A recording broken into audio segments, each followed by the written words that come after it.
اور پھر میرے جیسا کوئی ادنا طالب علم، کوئی طفل مکتب جو عقل سے، فہم سے، علم سے ناقص ہو، وہ کیا بیان کر سکتے ہیں؟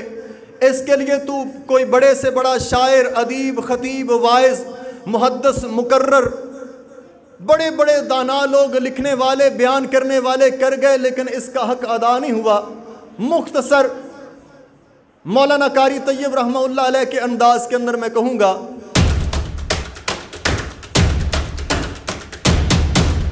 کہ ماجی عائشہ صدیقہ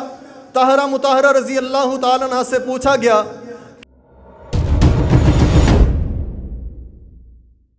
کہ ماں جی نبی کریم صلی اللہ علیہ وسلم کے اخلاق کے بارے میں بتائیے، آپ کی سیرت، آپ کے اسوہ حسنہ کے بارے میں بتائیے، آپ کی گفتار، آپ کے اقوال،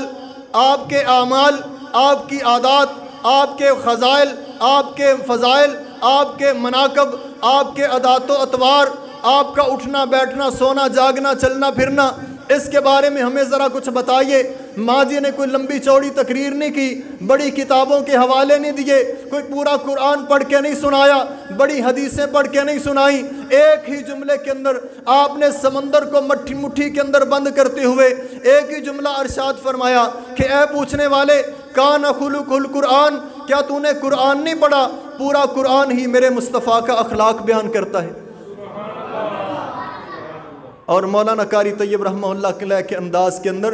میں تو یوں کہوں گا، اگر میں نے قرآن مجید کی 7 منزلوں کو دیکھا، میرے نبی کی شان بیان کرتی ہیں۔ اگر میں نے قرآن مجید کے 30 پاروں کو دیکھا، وہ نبی کی مدح اور ثنا بیان کرتی ہیں۔ اگر میں نے قرآن مجید کی 114 صورتوں کو دیکھا، وہ آقا مدنی علیہ السلام کی شان بیان کرتی ہیں۔ اگر میں نے قرآن مجید کے 540 رکوع دیکھے، وہ نبی کی شان بیان کرتے ہیں اور مدح و ثنا بیان کرتے ہیں۔ اگر میں نے قرآن مجید کی 6666 آیات کو دیکھا، وہ نبی کریم صلی اللہ علیہ وسلم کی مدح اور ثنا بیان کرتی ہیں۔ اگر میں نے قرآن مجید کے 3,21,250 حروف کو دیکھا، تو یہ حروف نہیں، در حقیقت آقا کی عظمت کے پروف نظر آتے ہیں۔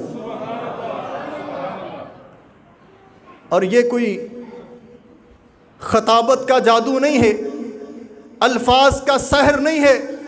میں کوئی جوش خطابت کے اندر نہیں کہہ رہا،